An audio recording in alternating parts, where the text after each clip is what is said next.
I spoke to Blondie recently, and I just thought it was pathetic the way Christine was going. I said, hold on a second here, Chris. He was giving out about the fact that too much emphasis and too much whatever was given to Debbie Harry. I was going, sorry, hello? Probably one of the most beautiful women ever. Give me a break, like you know, Debbie Harry is Blondie. I'm sorry. Oh, yeah. No matter what the other guys did, creatively or otherwise, she's Blondie. In every terms of like the image, she's Blondie. Yeah. So I'm just saying in your position, in '96, it just seemed like overnight you kind of seemed to say, I'll do it all.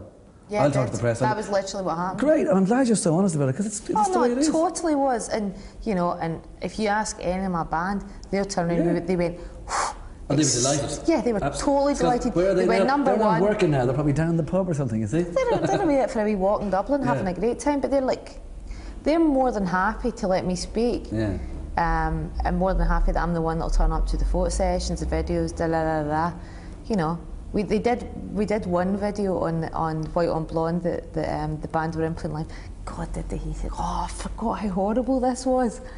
You know, it's funny. Yeah. So they just don't need it. But at the end of the day, my band are very real about what it is. They're like, fine, people aren't interested in talking to all of us. Yeah, you get, you know, a very in-depth music interview and they'll speak to all of them. Yeah. And they're happy to sit up and just do their little bit of talking.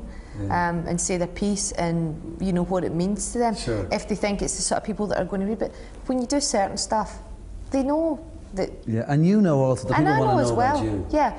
You know, it's like people say turn around and I always think that, you know, being a woman in a band is quite an easy target, because people go, well, how come you're sort of like the one that everyone wants to talk to? I'm like, I am the front person of the band. Hello, maybe if it was the keyboard player it might be a bit different, but I'm the front person of Texas. Can you name all the members of the Verve?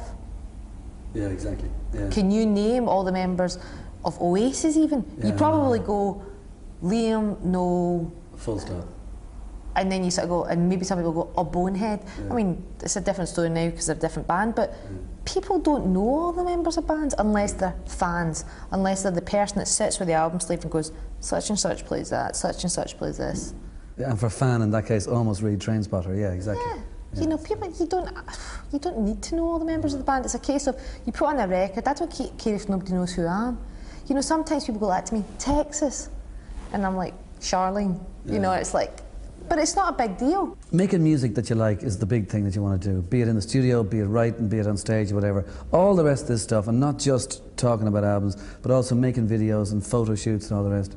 Are you into it? I mean, I'm lucky enough that, I mean, the people that have taken my photograph had been photographed by some of the greatest photographers in the world, which is pretty good, because they make you look pretty darn good, I would say. Yeah.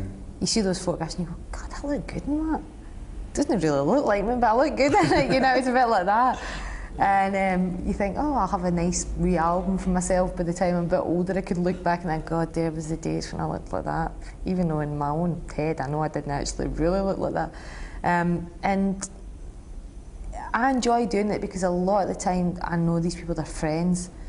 So it's very easy to work in that environment, because I trust them. I don't think that they're going to, you know, sometimes you get the contact sheets back from photo sessions, and sometimes you're moving or you're doing something and you look, you know, you can kind of see things that you don't want to see in a photograph, and I know that it'll not go. I can just go, right, don't use that one, use that one, blah, blah, blah.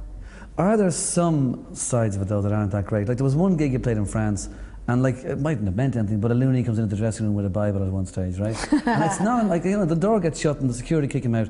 How did you feel the next 10 seconds? I was saying, whoa, this mightn't be, I could have been a hairdresser. In fact, I was a hairdresser. Yeah, sometimes you get a little bit, freaks you out a little bit for a bit, as long as you wanted to, really. But really, it's whether you're willing to forget it. It's whether you're just willing to like put it out your head and just move on.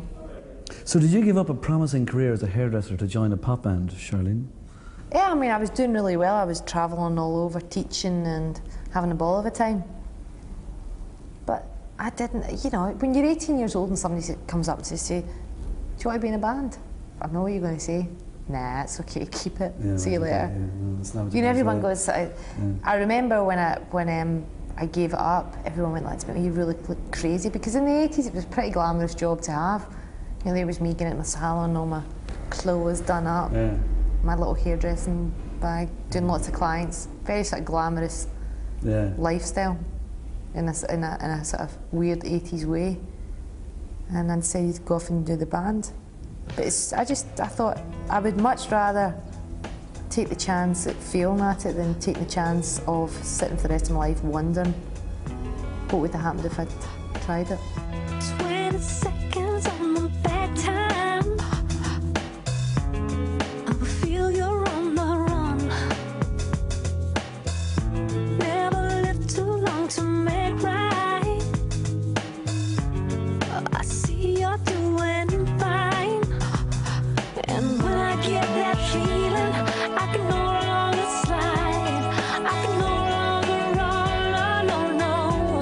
And when I get that feeling, I can no longer hide. For it's no longer fun, no, no, no. Yeah, you can say what you want, but it won't change my mind. I feel the same about you. And you can tell me your reasons, but it won't change my feelings. I feel the same about you. One music that you haven't mentioned that I know you like is disco music. Now, ABBA, for a start, who aren't disco already, because they're just like A-division pop music, and we can all say that now. Are you one of the I always loved ABBA people? No, I wasn't. But you were really there. I was growing up when ABBA's records were out. You know, I wasn't running to the shops going, oh my God, I must buy ABBA records. Never at any point did I ever do that. But I heard it all the time. Yeah, because you know, there was a point where for years ABBA were never off the radio. That's true. And you know, I would always come on the radio, sing along, whatever. You know, at that point I was into like Echo and the Bunnymen.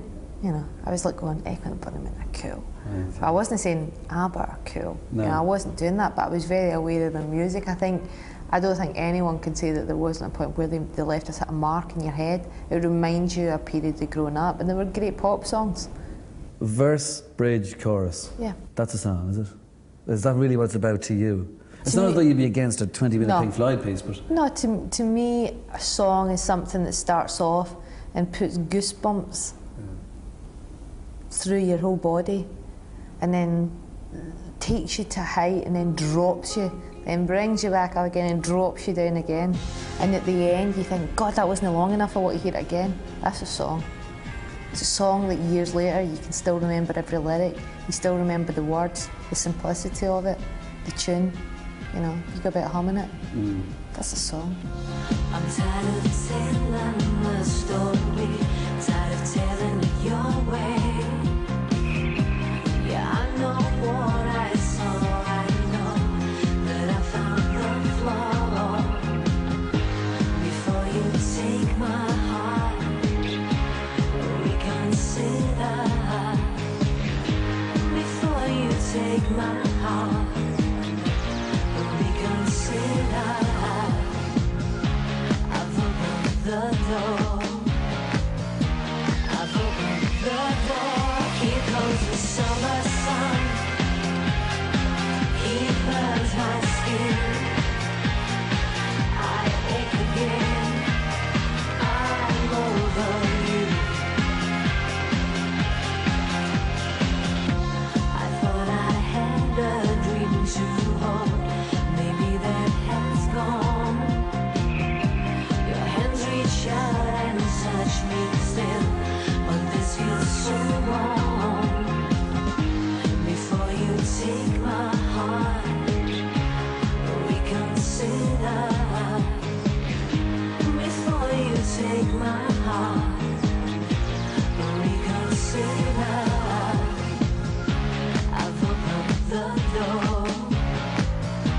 I've opened the door. Here comes the summer sun.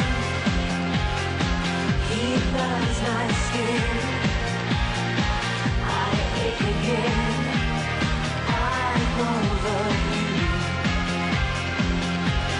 Here comes the winter rain to cleanse my skin.